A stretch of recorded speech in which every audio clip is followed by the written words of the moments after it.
Yo, Detroit D-Gens, what is going on?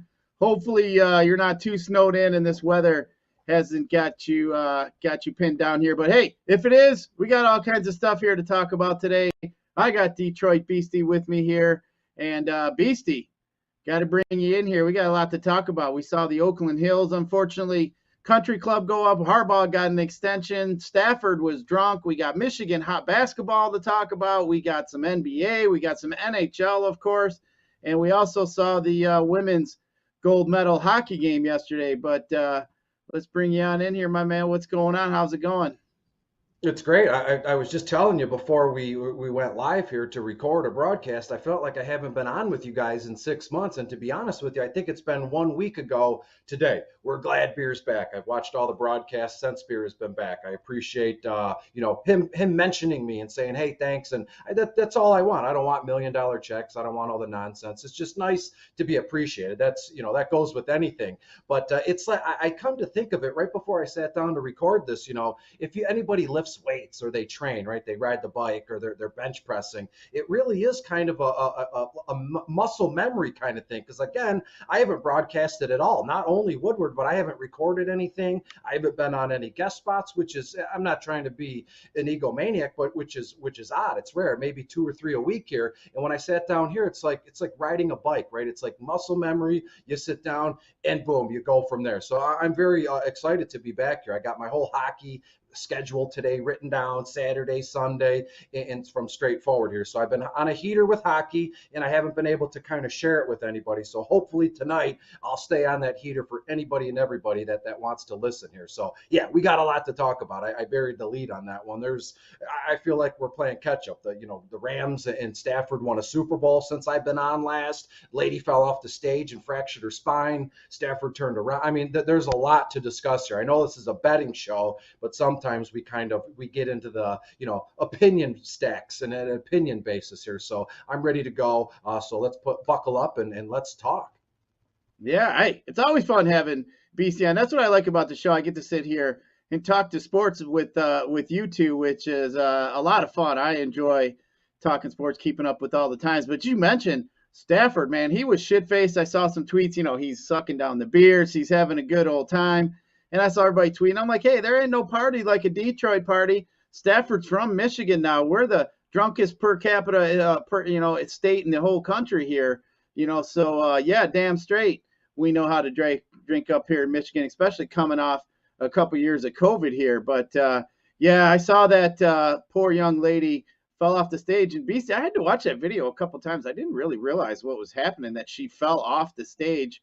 But yeah, I saw Stafford turn around. I think some people are making a little bit too much of that. If that was like on the ground, yeah, and he didn't reach down to help her up, I think that's one thing. But who knows how it was even to get to her. I did see that Kelly kind of leaned up and looked over. I mean, she's not going to be able to do anything unless she physically jumped down as well. But from what I understand, that lady landed on some cameras. So I think that attributed to her injury. But hopefully that lady recovers. Everything's okay there. But yeah, what an unfortunate situation. But you know what? You got a few drinks. I mean, that just goes to show you Stafford, hey, he's trying to stay out of trouble, whether it be, a bar fight or something else. I mean, these guys are trained they got to walk away from situations that can get them in more trouble. Now, I understand the young lady's hurt, but there's plenty of people there that be able to help. I mean, I doubt he was going to play Superman and jump down and help him. But yeah, I saw that. But hey, I was glad the Rams and everybody. Looks like our boy Spencer was having quite a bit of fun from some of his tweets. Looked like he was having a good time. Glad Spencer's out there representing the us Lions fans out there at that parade. But yeah, I kind of did laugh though, Beastie. It didn't look like too many fans were out there. I mean, if there was a trade for the Lions, oh man, I'm telling you right now, Woodward or wherever they had it would be just absolutely crazy. I mean, there would be hardly anybody at work. I got a feeling pretty much almost everybody would go down to something like that. But poor showing for the Rams fans. But like I said, hopefully that young lady reporter recovers and she's all right. No doubt. Yeah. The only thing I can, kind of compare it to is in 1997 when the Wings won the Stanley Cup for the first time in a long time. If you remember, the summer before, they made it to the final, but I believe that they lost. But then, boom, next year in 97, I believe that's when they swept the Philadelphia Eagles, Phillies, however you want to put it, Flyers. Darren McCarty had that outstanding goal, at home. It was awesome. And then that summer in Hart Plaza, I went. I believe in 97, I was in seventh grade. So I was like 12 or 13 years old. And you couldn't see the street. You couldn't see anything because there was about, last I looked, it was like 1,500,000, something like that, that 1.5 billion that showed up here. And if and when the Detroit Lions win a Super Bowl, you'd have to shut the entire state of Michigan and also the city of Detroit down for at least 3 or 4 days here. It would be insane. But when you look at what happened in LA, it's not so much embarrassing, but you're like, wow, right? Your team won a Super Bowl. I mean,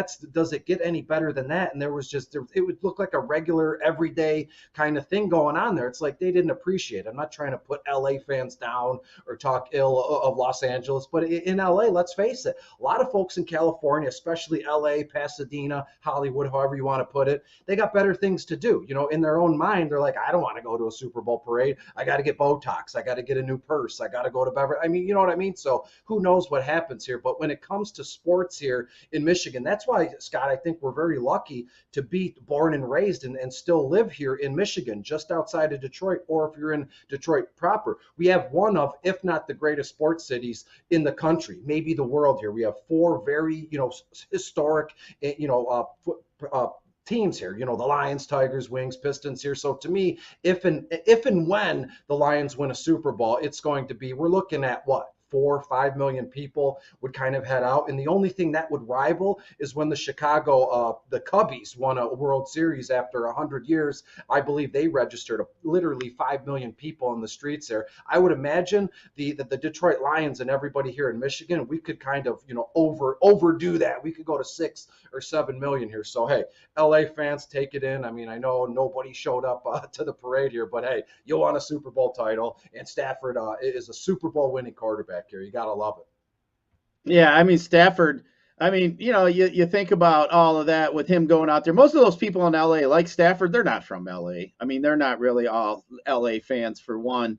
But yeah, back in '97, that was a lot of fun. I think what happens, Beastie, as sports fans, it's like anything. The original build up, build up, build up, and then boom, you got the huge payout or whatever else, and then you win. It's just exciting. It's like, the first time, you busting your nut the first time. It's great. Everybody's all excited. So, once the Lions win and we get there, yeah, I mean, damn, the Lions.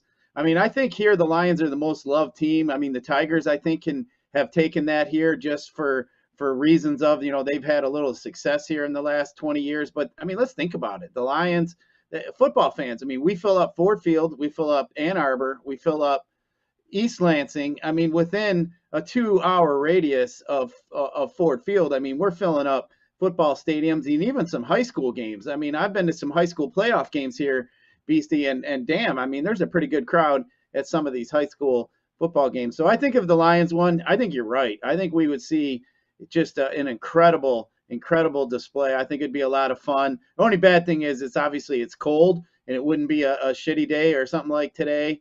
But that is the cool thing. Like if the Pistons win or the Red Wings win, it's summertime, right? It's June. So if the Lions won, it'd be a little bit cold. But either way, that was quite the scene. And then, BC, I wanted to bring up on a sad note. Sounds like today we lost the Oakland Hills Country Club today. I've been in that building a few times. There is a ton of golf memorabilia that unfortunately seems like it was lost. Some just terrible pictures. I mean, I saw a picture, the whole thing is in blaze, and the firefighters are kind of just standing there. There's really not much they can do. So I'm sure they'll rebuild it. I'm sure it'll be nice and everything else. But, as a guy who appreciates old memorabilia and stuff like that, just sad to know that all that stuff that was in that building is gone. I mean, that's over 100+ years. But you were out that way. Did you see a big smoke or anything like that? I mean, that looked like quite the smoke cloud coming from that clubhouse. Yeah, not necessarily, because I saw on the channel 4 or something, the 12 o'clock news at noon they call it. They were talking about it, and it was quite eerie. It was creepy too, because you could see the whole thing's ablaze. And as you said, the firefighters, I'm sure several companies, replied, and they showed up there. But in a situation like that, there's no loss of human life, thank God. Animals, I don't know if they keep animals inside. I doubt it. Going off on a tangent here, but to lose all that memorabilia stinks. And to be fair, to answer your question, I did not see anything, because when you look out the window right now, it's been snowing and sleeting, and it kind of suppresses down, all the smoke and the clouds. If it was the summer, I'm sure where I am, I'd be able to see it, because it's only like 20, maybe even less than that up the road from where I am now. But no, I didn't see anything, because the sky is kind of pinkish gray to begin with, because all the nasty weather here. However, I've never been in that building, and it is exactly 100 years old. I believe they built it in 1922, and now it's 2022, so it's exactly 100 years old right now.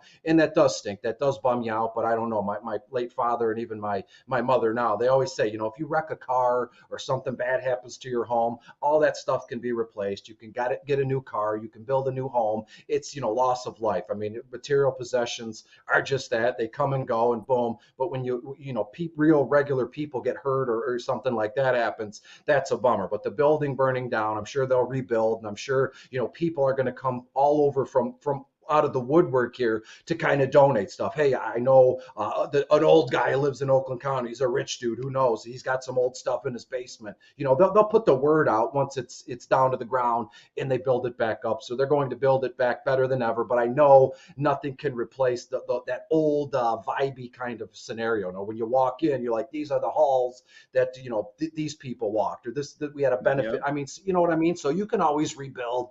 Things will be fine. And again, not as good as it used to be, but hey, that's what you get. So as long as everybody's good, healthy, and we move on from there. Yeah, we can all replace that, obviously, with the loss of life. Nobody appears at this point. Everybody got out safe from way it sounds, so that's a good thing. But yeah, BC, I had my man cave down here. I got all kinds of sports pictures and memorabilia, and I literally, like 2 weeks ago, I had a picture of the Oakland Hills Country Club that I had on my wall from when the Ryder Cup was here. And I actually took it down and thought, I'm just going to put some other stuff up. And I thought about even possibly getting rid of that picture. But now, obviously, with that being gone, I'm going to have to save that one. That is for sure. But really sad news out there in Bloomfield. But just go through some stuff last night, Beastie. I know hockey. I don't know if you caught. I know it's kind of late. The U.S. women ended up falling to the Canadian women there in the gold medal game, 3-2. Pretty good showing, pretty good game. We talked a little bit about it yesterday. The U.S. was such an underdog, plus 172. The Canadian women and U.S. women are obviously the class of the women hockey. But yeah, I mean, I watched a little bit of it. As Beer said, I'd never make it through the whole game. Actually, he was right. I fell asleep, as I said, middle of the first period or so. But yeah, I mean, I enjoy the NHL hockey, more so in the Olympics when they're involved. I mean, the only bad thing is, BC, you would have had 2 more weeks without hockey after they even shut down there at the beginning of the year. So normally, yeah, the NHL is shut down at this time for the Olympic break. But yeah, one of the first years they didn't do that. I mean, the U.S. men already lost to Slovakia, which is a bummer. But yeah, I didn't know if you caught any of that women's game or not.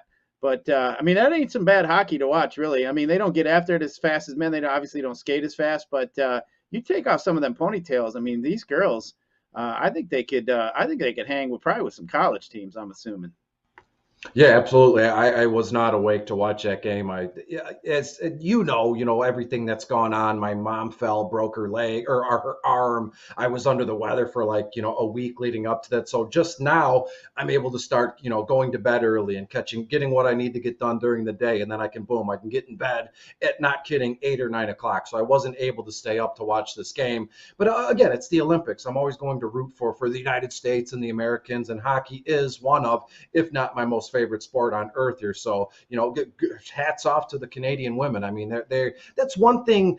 Canada, right? They're right above us, and their president or the premier shut down the bridge and the tunnel, and he's doing all this stuff, masks. And this is a sports betting show. It's not political or to get into that. But if you were to ask, just go up to a regular person in Canada and say, what do Canadians do best? And then give them the microphone, they would say we play hockey, right? So the Canadian men, the Canadian women, the hockey teams, the Oilers, Calgary, Ottawa, that's what they love to do, when it comes down there. So hats off to the Canadian women for winning the gold medal game. The Americans settle for silver, and that's all fine and dandy, right? We'll take another swing at it in 4 years from now at the next Winter Olympics here. So, all love to the Canadian women winning the gold medal. Yeah, I mean, it's better than them Ruskies winning, right? I mean, if we can't win, I surely don't mind my friendly neighbors from the north winning. But speaking of friendly neighbors from the north, if any of them want to move down here to Michigan, should check out our sponsor of the show, Better Rate Mortgage. Better Rate Mortgage, family is more than blood. If you're looking for a new mortgage, come get treated like family, actually better with Better Rate Mortgage. Visit mybetterrate.com or call 248-480-67 today. Again, that number is 248-480-4467 today. But Beastie, glad to have My Better Rate here on board. But also, make sure you guys are checking out everything on the network. We got 4 live shows here. We got the morning show with Adam and Jeff. Obviously, Big D Energy with Neil Rule and Darren McCarty. And we got the Bottom Line with Ryan Armani, Braylon Edwards, and Tom Mazaway, which is a really good show. I like to watch that. I also like to watch Darren and Neil. And then the morning show, man, Adam's had a lot of fun with this Stafford news and him winning. But got to ask you, Beastie, Harbaugh got an extension through 2026. I know we briefly discussed it here on the air before we went on the air. I mean, you look at it, looks like he's getting $7 million a year. He'll end up topping out, looks like maybe about $100K a year raise. He'll get about 7.5, 7.6 on in 2026 on the year end of that. I mean, what a total merry-go-round circus act here that we've experienced so far in this offseason with Michigan. But I know you were a little critical of him, said you'd have a hard time trusting him at this point. Looks like he's locked into 2026. Does it make you feel better as a Michigan fan to know that he's locked until 2026? Well, it really hasn't changed my mind or my position here. To me, it seems like this most recent, raise or long-term contract extension is basically it's a publicity stunt, right? All these football teams, whether it's college or professional, broken down to its simplest form, it's a business. You get money from the people that pour in their time and effort to the stadium, whether it's ticket sales, food sales, jerseys, and we go from there here. So to me, this thing, it's just basically a publicity stunt because of all the nonsense Harbaugh has done the last month or so. And again, we're still going to be feeling the effects. I know it might not sound, to me, I might be a little bit hard, or maybe I'm coming from left field, but this is just my opinion. You asked here. I mean, he took planes, Miami, Minnesota. They come to find out Minnesota didn't even offer him the job, yet he was saying goodbye to folks. So it was all really strange, and it led to some nasty things where Gaddis split. He's now a coordinator in Miami, and a lot of these seniors, these stud seniors, right, like Aiden or Jabu, I mean, they're gone in the draft, so they have a lot to do. Harbaugh has a lot to do in replacing, some stud talent on both sides of the football here. And again, mixed in with this, is he not? Can we trust him? What's he doing? Is he going to split to the NFL at any given time if they pull up the Brinks truck or bring more cash? I don't know here. So to me, this was kind of just like a publicity stunt, right? They're just $100,000 more a year is literally nothing when you're making $7 million a season, right? So if you get paid $7 million a year, $100,000 to a simple Joe like me is probably literally like $100 or two, right? You spend it at a restaurant, you take a girl out, and boom, you go. So to me, the bottom line, they're not hurting anything here in terms of Michigan or Jim Harbaugh's contract. It was just a a way for him to get back in the news. And it's like, in a way, Michigan is saying, well, everything is good. We talked, you gave him a little bit of a raise, a little bit of an extension here, just to let everybody know, the general public across the country, even here in Michigan, that everything is fine. Harbaugh is our guy. He came back. Did he apologize? Did he come back with his tail between his legs? I'm sorry. I don't know. I doubt any of that happened. But to me, it's just a little thing to let us commoners, us regular folk know that there's no ill will. Everything's good to go. So boom, he's here. We gave him a couple more bucks, and we're off and running to next season here. So it's pretty minor in the grand scheme of things, personally, I think here, Scott.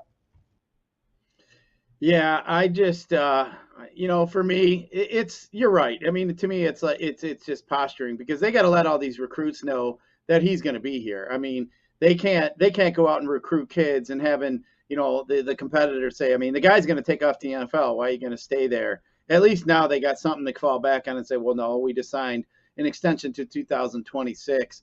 But I also read too, it's pretty incentive laden as well. So the better he does, I think he's got some bonuses in there as well. I didn't dig too deep into it, but I just kind of had the chuckle after everything, that's been said, been gone through. And then here we are at the end of the tunnel here, and he ends up with the new contract. I mean, if that's what he wanted, I think there was probably a much better way of going about it than basically pimping yourself out to like the Vikings and making you look like a donkey coming back with your tail between your legs. But hey, lesson learned. To me, I didn't really, there isn't anybody that stands out that I'd say, you know what, we need to replace Harbaugh with this guy. So I think the program would have took a couple steps backward. Maybe in the long run could have took some steps forward. But for now, I think Harbaugh is the best guy that we could have. Like I said before, I wasn't going to be sad if he left. I know, it's not like, he's irreplaceable. But I just think with where we're at with the program, we would have took a couple steps back. And, let's keep this little momentum we got against Ohio State is what I'm thinking about as a Michigan fan. But either way, Beastie, speaking of Michigan, they got a basketball game tonight coming up here against Iowa. Just kind of looking here at the spreads here. Iowa started out -5.5, 151. Iowa's down to 5, 149.5. 62% of the money right now are coming in on the home team Hawkeyes here. The Hawkeyes have been really good at home, 13-2. Michigan has struggled away from Ann Arbor at 3-6. Just kind of looking around here at some of the game logs. Looking back at Michigan, Michigan has not covered the last 3 out of 5. The recently here they've been on every other game, end up losing Ohio State. They covered against Purdue, lost against Penn State, end up covering against Purdue. So the 2 covers coming against the best team in the conference here. Iowa here coming off a 98-75 victory at home against Nebraska, ended up smoking Maryland on the road too, which they were only a 3-point favorite, ended up winning that one by 23 points, ended up beating Minnesota at home by 12, lost in overtime to Penn State, and then they lost by 10 to Purdue. So Iowa's been playing some pretty good ball. I just look at it here. It's another road game. I think road games are really tough for some of these college teams. But just kind of looking at some of the trends here, Iowa is has been hitting here the last 8 games, 6-1-1 following a against the spread win. And the Hawkeyes are 14-3-1 in their last 18 games after scoring 90 or more points in the previous. So some of the trends are leaning the over here, Beastie. I know we're going to be looking at Hunter Dickinson here. Michigan needs to get a couple victories to improve that resume to get in the Big Ten tournament. But you got any thoughts on this game here, Beastie? Michigan getting 5 points here in Iowa. Yeah, the first thing that stands out to me is the over. You look at it, it's 149.5. And Iowa's last 2 games, 110 when they played against Maryland, as you kind of pointed out. And then their next game, another win against Nebraska, they scored 98 total points. So as it stands now, back-to-back games, over 90 points. And just on the cusp of averaging, the last 2 games, at least 100 points a game. So if you could promise me right now that Iowa was going to score 100 points here, then that that means Michigan is only on the hook to score 50 points, and boom, the over hits. To me, I think the over is basically a lock. I'm not going to bore anybody with my, the best bets of the night here. Write it down now. It'll be like a little bonus here. Michigan at Iowa, the over should hit. I'm not going to say easy because I don't want to, I don't want to say it's easy and then have easy behind the glass with a Z come back at me and play the clip and I look like a fool. So I'm just saying now the over to me looks pretty juicy. And then when you go down it, Iowa at home -5 to Michigan. When you look at Michigan here briefly, as you said, I believe they're 3-2 their last 5 games out. I'm looking down at my notes because I don't have a teleprompter in front of me. That would be the best way to do it instead of being rude and not looking at the camera here. But Michigan, 68 points, 82 points, 58, 82, 85 their last 5 games here. So it makes me a little nervous, right? Their last game out, they lost to Ohio State, and I saw a clip of Ohio State singing in the locker room. I mean, it was just it's bad news. I mean, anything Michigan and Ohio State do, it's just they hate each other. We hate them, they hate us here, and they were only able to muster up 68 points against another good school, right? They're rivals, and boom, here we go. And on the other hand, Iowa has just been rolling, as I said, 110 points, 98 points here, and then you get Michigan, like basically the phrase here, are they limping? I'm not going to say they're limping in because there's no major injuries here, but only putting up 82 and then 68 points in a demoralizing loss. I mean, Ohio State, they got over on them 11 points here. So to me, I think Iowa takes this one. I'd be cool taking the Hawkeyes -5, and I'd be absolutely elated over the moon to take the over in this one. So sorry, Michigan fans, you're a Michigan fan, I'm a Michigan guy, so it stinks to say this, but I try and be honest within reason, not to tell folks what they want to hear. But I think Michigan, tough sledding ahead here. Over, give me the over 149, and give me Iowa -5 points here. Yeah, BC, while you were talking, I was kind of looking at some of these game logs. You look at the field goal attempts here. Michigan, basically in the last 10 games, the most field goal attempts, and they did it twice, is 62. They had 62 against Purdue, and then they also had 62 against MSU. That is attempts now. So now you look at Iowa's game log. Their last 5 games, 76 field goal attempts, 65, 65, 77, 64. And the game before, 68. I mean, they are literally jacking up shots at a pretty high rate. So, if Iowa gets ahead, they're going to control the tempo of that game. I like what you're saying with the over. It just looks like Iowa is jacking up all kinds of shots here. So something to pay attention to.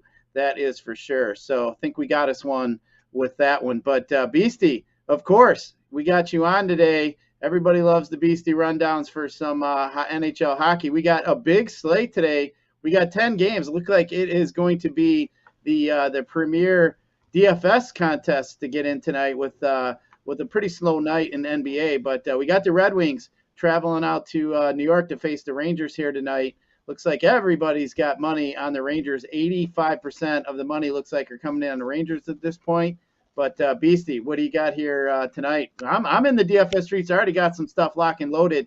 So I got my pen ready here, Beastie. So I'm ready to go here and write down some line combinations you like. Well, let's talk. Oops, hold on. Excuse me. Let's talk about the Red Wings real quick. I know this is Woodward Sports. We talk Detroit, so I'll dig into the Wings playing the Rangers briefly, and then because I have some good stacks written down, I've already booked them, and boom, we'll move on from there. But when you look at the Wings here, this Thursday night tonight, they're playing 7 p.m. This is going to be an exciting game. 2 original 6 teams. You love to see it. The Wings are I believe, no, they're in New York, so they're playing in Madison Square Garden here. The Wings 22-6, only 7-13 on the road. They're in 5th place right now in the Atlantic Division. And offensively, the Wings, they're about average. I mean, it could get worse, but it could be better as well. Averaging about 2.75 goals a game, around, let's just round it up to about 30 shots a game here. So to me, the Wings 16.1% on the power play, which is okay. So again, I hate to keep saying it, but the Wings, they're towing the line here. I don't want to say they're treading water because they're swimming. They're doing great. They're 500. Their penalty kill, their penalty, the power play, everything is good. Defensively, though, this is where it gets a little strange here. Defensively, the Wings allow about 3.5 goals a game. They allow dang near 33 to 34 shots a game, only 77.3% on the penalty kill here. So to me, again, I hate to just end this segment so quick when it comes to the Wings and the Rangers here. I think it will be a competitive game. The over, absolutely. I think it's sitting at about 6.5, even 6. I think we're looking at about 7 or 8 total goals in this one. I think the Rangers take it. It's going to be a close one, as I said, whether it's Rangers 4-3, whether it's the Rangers 5-4 here. So this game for DFS purposes, outstanding way to stack this. As I said, you're looking for sure. And when you look at the Wings lines here and the line combinations, this was from the morning skate around. I did it all ahead of time here. Their first line, we know what Dylan Larkin can do. This guy, we mentioned Iowa, just jacking up shots. It's all you ask for from your favorite team, whether it's professional sports, college sports. Shoot the puck, shoot the football. Dylan Larkin is shooting the puck at an awesome rate here, and he's kind of coming out and getting back to where he was. Dylan Larkin, first line center. Lucas Raymond, the young stud rookie dynamo, and Philip Zadina on that first line with Larkin and Raymond. Their second line, though, that's where you want to be because everybody's going to look at this game. I'm not telling anybody anything they don't already know here. A lot of folks point to this game and go, Rangers first line. You got to love it. Rangers second line, however you slice it.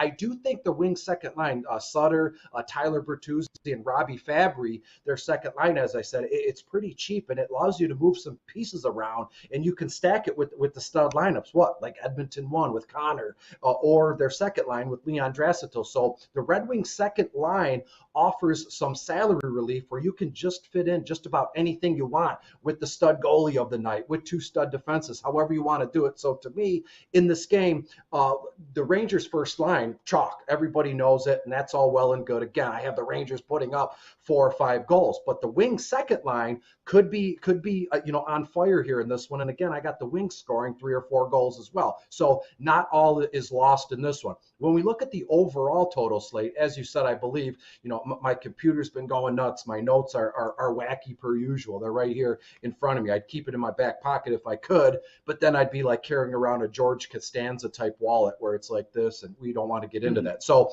as I said, 10 games in this one, and any way you slice it, there's a few combinations I'll get into. I have about 6 that I like, but that would keep us here well past lock at 7 p.m. here. So I'll be pretty quick and easy here. I want to go to Winnipeg here, right above us, I believe, if I know my geography correct. Last night, Winnipeg was outstanding, right? They played Minnesota. Both teams are very fast. And Mark Lechifle, the guy had about 50.9 fantasy points on FanDuel. Guy scored like crazy. So again, we have to, as you, Scott, I'll use air quotes because it's your quote, we have to keep our ear to the ground, our ear to the streets here. And again, when you look at hockey, it's very much how can I put this, not hot and cold, but when these guys start to sink pucks in the back of the net here, it will carry over. There is such thing as a hot streak. And I absolutely love Winnipeg's second line here this evening. Pierre-Luc Dubois, second line, first power play unit. Kyle Connor, second line, first power play unit. Kyle Connor is among the top most impressive skaters as it stands right now, top 5 in terms of overall pricing, but I think it's worth it against the Seattle Kraken in this one. And then you can kind of mix and match here with Mark Lechifle, first line, first power play unit. So give me Winnipeg 2 and give me Winnipeg 1 as well. I cannot get off of, and I'll tell you this right now, the St. Louis Blues, right there. They're playing in Montreal, our Canadian brethren, original 16, but I have St. Louis here. Call me crazy, but I'm going to say it out loud. And if it happens, hopefully we can play this back one way or another. I think St. Louis hangs 6, maybe 7 goals here tonight. I know that's outlandish to say, given the fact that it's like 6:30 right now. We're like 30, 40 minutes away from lock here, but I cannot get over stacking the St. Louis Blues every which way. Their first line, their second line, both power play units, stacking their defensemen here in this one. And Ville Husso, their young goaltender, only $8,300 on FanDuel. I have him for a nice 24, 25 total clip in this one. But St. Louis's first line, that's why you came here, get good advice. And to be fair with you, Scott, the only reason I'm mentioning this is because I don't, given the fact that it's 10 games here tonight, Boston's playing, Pittsburgh's playing, as I said, Edmonton's playing. There's a lot of other teams that the casual DFS, NHL DFS fan will flock to. Nobody's going to be paying attention to St. Louis. And again, they're going to hang at least 6 or 7 goals in this one. And their first line, Ryan O'Reilly, first line, first power play unit. Braden Shen, first line, second power play unit. And both guys are a center. So on FanDuel, boom, you got your 2 centers already. And then you can mix and match with Jordan Kyrou, first line, second power play unit. And then we can get into their second line if you'd like. Their second line is comprised of all wingers, Pavel Buchnevich and Vladimir Tarasenko. Talk about shooting the puck. Talk about getting down in the creases or out in the circles, however you want to put it. So to me here, Scott, St. Louis, every which way you slice it. And every contest I enter tonight,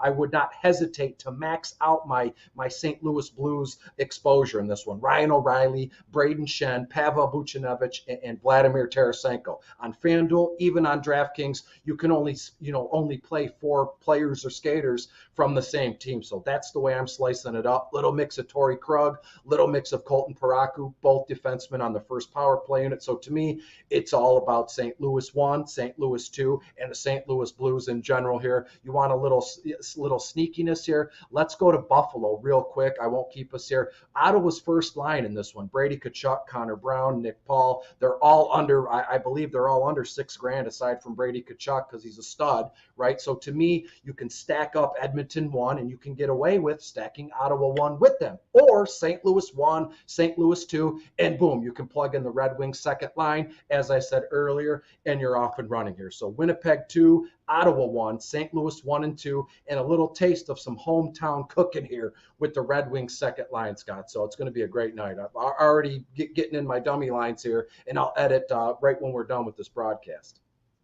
Man, I like it. When you were talking about St. Louis there, I was looking at Montreal's game log. They gave up 5 goals to Buffalo. They had 2 against Columbus, but then they gave up 5 to Washington, 7 to New Jersey, 6 to Columbus, 7 to Anaheim, 7 to Edmonton, 5 to Anaheim, 8 to Minnesota. I mean, man, Beastie, they're just giving away goals for free over here. They're giving it away like free cheese down there at the center down there. I mean, damn, giving it away. But Beastie, one other thing I want to mention real quick about the Red Wing game. I mean, I was kind of looking at it, I like to bet on some guys to score goals. So just looking at Lucas Raymond, he was plus 310 to bank a goal here today. But if you wanted to look at some of these Rangers, Kreider is a good guy that you might be able to look at to score a goal today. Chris Kreider, he is actually right now at plus 126 to score a goal. So he's a little bit of a favorite, but the darling rookie Alexis Lafreniere, who Red Wing fans may feel we got screwed out of being able to draft him a couple years ago when they had that silly lotto crap that went on. But he is plus 300 to score. He banked one here the other night, so he may be due to get one as well. But Beastie, before we get too far, I want to give a shout out to our other sponsor of the show, and that is the Jars Cannabis Company. So listen, Jars Cannabis is celebrating winter with the Michigan Community Jars Rail Jam. I mean, you guys got to check this out. They got 3 obstacles out there, nothing that my old tired ass would want to be out there doing. But get your skis, get your snowboards out. They got looks like a little like a pole thing that you can slide across. Looks like they got a pretty big hill. Looks like a lot of fun. Looks like it's free to enter. $1,000 for first place, $500 for second. But you guys can check that out over at www.jarscannabis.com. Check out the events tab, and it should be right there. Just stop by and check out some fire deals they're going to have during this event. So don't miss out. But looks like a lot of fun. But get over there and even check that out on the website and just look at this course that they have. I mean, I was thinking, man, this looks like if I was 20 years younger, Beastie, I might have to strap up the old skis or snowboard and see if I could have some fun on that. I mean, I'm no Shaun White, but I was, pretty athletic back in the day. But I think them falls nowadays, Beastie, I just wouldn't fare too well.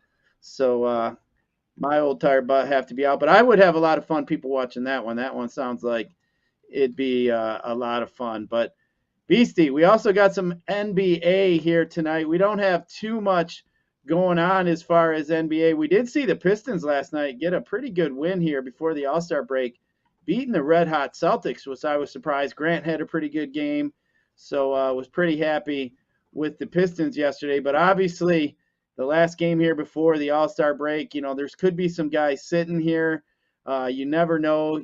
Like I always say, you got to keep your ear to the ground here. A couple teams here are coming off back-to-backs. We got Houston Rockets coming off a back-to-back, the Wizards, and the Brooklyn Nets here with their new team. But just kind of looking at some guys here, obviously Luka's a guy you might want to look at. Maybe some Embiid would be somebody that we want to look at, as well as maybe some spend ups. But I think Caldwell Pope is a guy that you could use for some salary relief as well. Maybe a Reggie Jackson tonight for the Clippers. He's been getting quite a bit of minutes. But Seth Curry, I think, is a guy who you might be able to get some scoring out of. Drummond's only 6,600 at center tonight if you want to pay down. But Kyle Kuzma has just been lighting it up lately. I think he's a guy you got to get in there. Giannis is another guy you could pay as a spend up. But I just get afraid that, if they get ahead, we just saw Philly get absolutely smoked by Boston. And we didn't get Embiid or anybody to play that later half of that game. But, yeah, we got 5 games here tonight. Looks like right before the All-Star break. I know, BC, you've been mixing it up a little bit. Just other than some of the guys I mentioned, is there anybody standing out to you that you want to mention?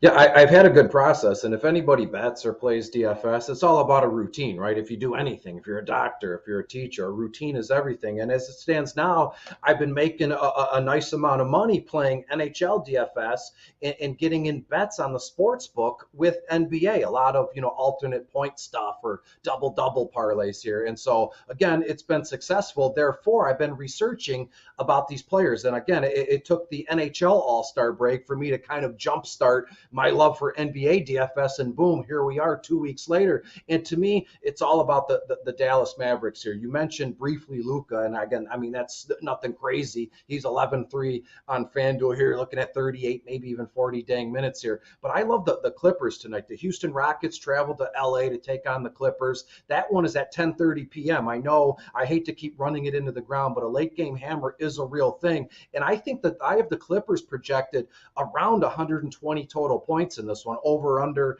is at about 229.5 points here. The highest over under on the slate, barely from Miami at Charlotte, which is at 226.5. But to me, I love everything about the Clippers tonight at home against Houston. So far, they're giving the Houston Rockets 11 points, plus 11 here. You mentioned Reggie Jackson looking at 37 minutes. Terrence Mann, shooting guard, shooting forward, 36 minutes. Marcus Morris, 28 minutes. And even Nicholas Batum, tried and true, 28 minutes here. In the DVP matchups for the Clippers are sweet as can be. Reggie Jackson, DVP, 28. Marcus Morris, 23. Nicholas Batum, 27th here. So you're looking at guys that are going to be in the high 20s in terms of minutes, and then studs like Mann or Reggie Jackson in the high 30s here. So I would have no hesitation playing, all these Clippers guys. And look, when you break this one down, main slate is 5 games, and then we have Express 2, and then after hours on FanDuel at least. So 5 games main, and then you get 3 2-game slates here. So after hours, I'm going to hammer that one home. I've been entering all day, and in after hours, a steady dose of the Clippers and a steady dose of a little bit of Milwaukee. And maybe I'm crazy here on the main slate. There are some other ways around Giannis. I know that's nuts to say, but if you're playing in single entry GPPs, I take big swings. So to me, all about the Clippers, all about the Dallas Mavericks. If you're like me, you're going to move all your chips into after hours here. Look for a steady dose and just a ton of Clippers in this one, Scott.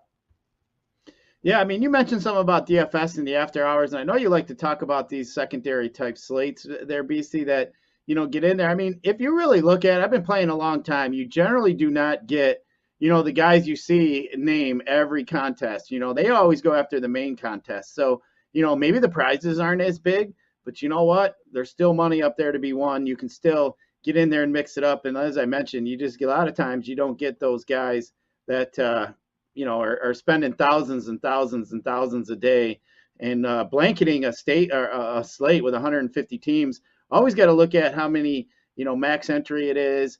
And I generally don't like to get in there if it's more than, 5 or 6 or 10, unless I'm playing at least half of what the max entry is. I generally don't like to get in unless I just want to throw one in like the Millie or something, just so I don't kick myself in case I ended up with the nut team that day. But either way, it's always some good advice, especially like in baseball stuff, Beastie. I always like to get in there and try to play some of those off slates because like the late night one, whatever else.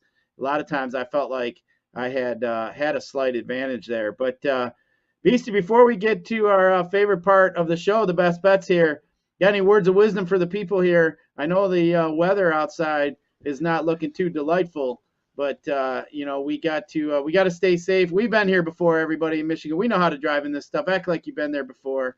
But Yes. looks like it's one of them days, wintry days here in Michigan that we got to deal with. But soon it's going to brighten up. We're going to be able to get them golf clubs out and be able to hopefully watch some baseball here soon. But Beastie, what do you got here for the people?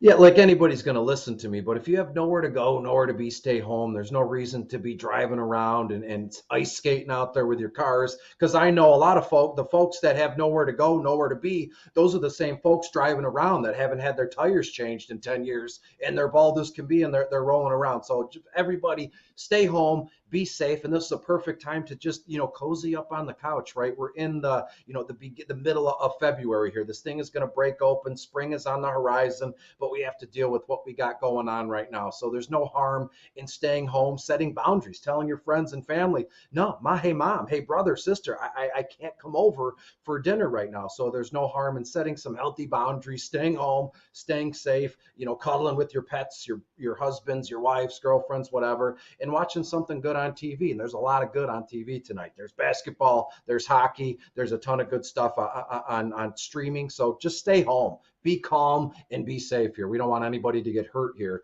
with the Woodward Sports Channel. Yeah, stay home, watch the bet show. We'll give you a few plays tonight to sit on your couch, get your popcorn out, maybe make you some extra little snacks, maybe some potato skins, maybe get some chips and salsa out, and watch these games we have here for tonight. But Beastie, let's give them something to bet on tonight. So we're here at the best bets segment of the show. So my man, you get the floor first. What do you got here for tonight? I have 3 hockey games. I parlayed them nice, and all 3 games lead to like plus 441 in odds. It's very sweet. It's very nice. Let's talk about the Buffalo Sabres. They're hosting the Ottawa Senators tonight. And before anybody thinks I'm being contradictory here, I think Ottawa can score, 2-3 times in this one. So for DFS purposes, it's kind of a dart throw. But for real life betting purposes, I'm taking the Buffalo Sabres minus $1.20 in this one. Buffalo, I think the final score, 3-2, 4-3, something along those lines. So give me Buffalo minus $1.20. The Washington Capitals here. They're going to Philadelphia to play the Flyers in this one. Alex Ovechkin is back now. They're flying around here, and I think Washington gets over on the Flyers here 4-3. So give me Washington minus 177. And then the last one here, St. Louis is in Montreal. You heard me mention it. You heard Scott say it. St. Louis, the over/under in this one is at 6.5 goals. Realistically, St. Louis could carry this one by themselves. Or I have St. Louis winning 6-1,